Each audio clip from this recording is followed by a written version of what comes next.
Olá, tudo bem? Hoje eu vou falar sobre uma dúvida comum aqui nos pacientes. Eu atendo muito pacientes assim com diagnóstico de esteatose hepática. Eu já inclusive gravei um vídeo especificamente sobre isso.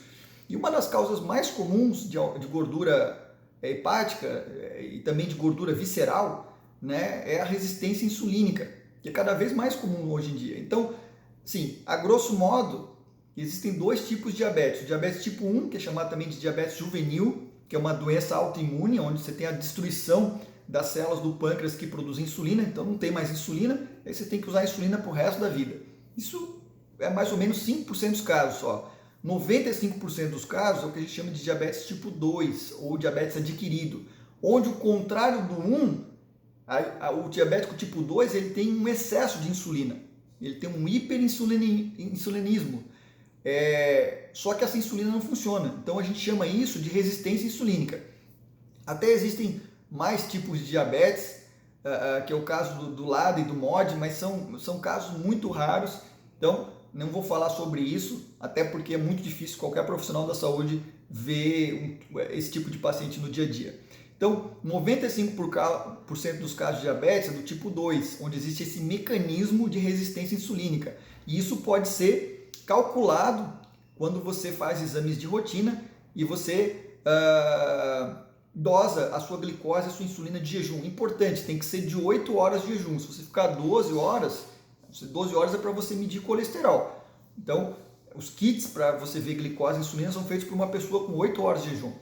E aí, você tem calculadoras que estão na internet, em vários sites oferecem isso de graça. Alguns laboratórios hoje já calculam o índice de resistência insulínica, né, já vem pronto embaixo, que a gente chama de índice OMA. Então, OMA é uma sigla que quer dizer Homeostasis Model Assessment, é uma maneira moderna de você ver se você tem resistência insulínica. Vai depender muito de qual plataforma você usar, mas em geral valores acima de 2,7 ou 3 já indicam que você tem resistência insulínica.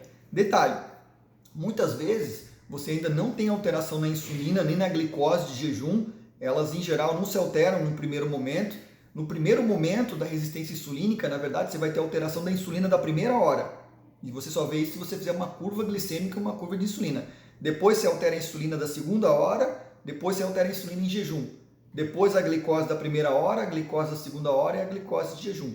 Então, às vezes você ainda não tem esse diagnóstico porque você não chegou lá. Mas vamos dizer que você fez ali glicose e insulina de jejum, você tem uma glicose, por exemplo, de 99 e uma insulina de jejum de 22. Então você vai fazer o cálculo, vai dar positivo para resistência insulínica.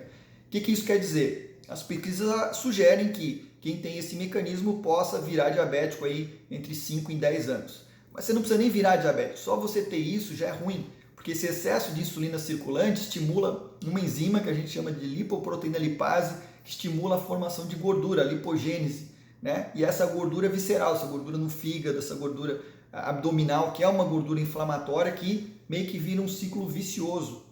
E aí você vai ter também alterações, a insulina em excesso vai alterar seus níveis de triglicérides, né, que é gordura, então vai aumentar a produção de triglicerídeos, principalmente às custas de carboidrato. Então você vai pegar a glicose e a frutose e vai transformar em glicerol e triglicerídeo, processo que a gente chama de neolipogênese, que você vai fazer gordura de carboidrato e vai depositar ela no seu abdômen, que vai gerar estímulo inflamatório pelas células do sistema imune, principalmente pelos macrófagos M1, que são os inflamatórios, e vai, né, cada vez mais piorar essa resistência à insulina e isso se torna um ciclo vicioso até que você começa a ter os aumentos dos níveis da glicemia. A boa notícia é que você pode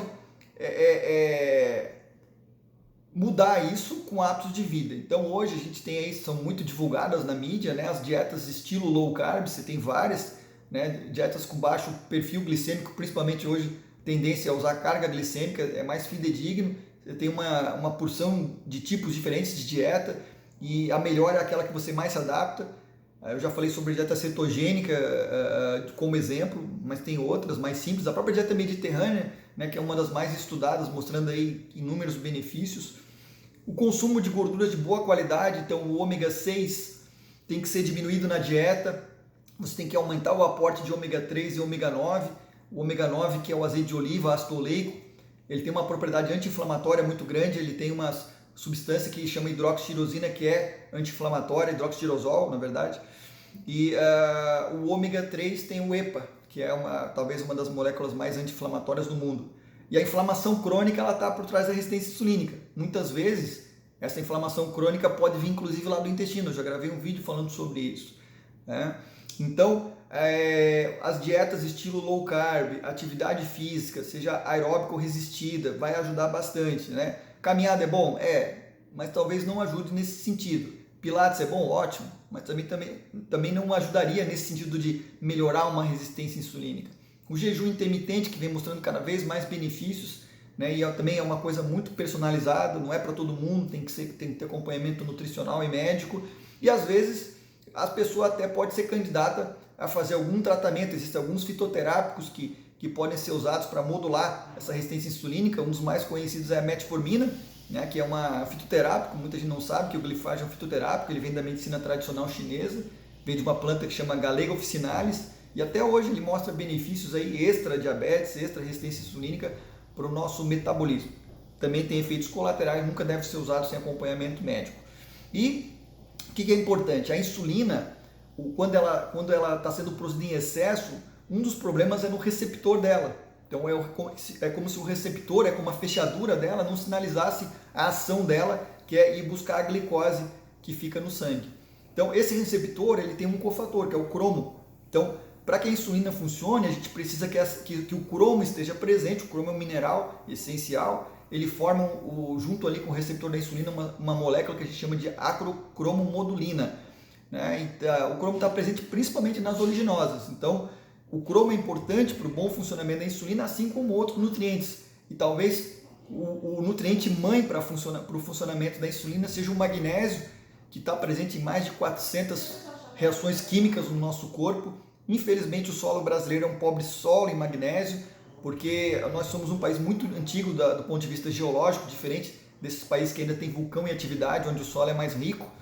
E estudos sugerem que o brasileiro consome a metade da quantidade de magnésio adequada. A gente tem uma reserva muito grande de magnésio nos ossos, assim como o cálcio que está nos ossos, mas depois de 50 anos a gente vai tendo uma depleção dessa reserva, e isso pode influenciar o porquê de que as pessoas têm um aumento da resistência insulínica quando vão envelhecendo.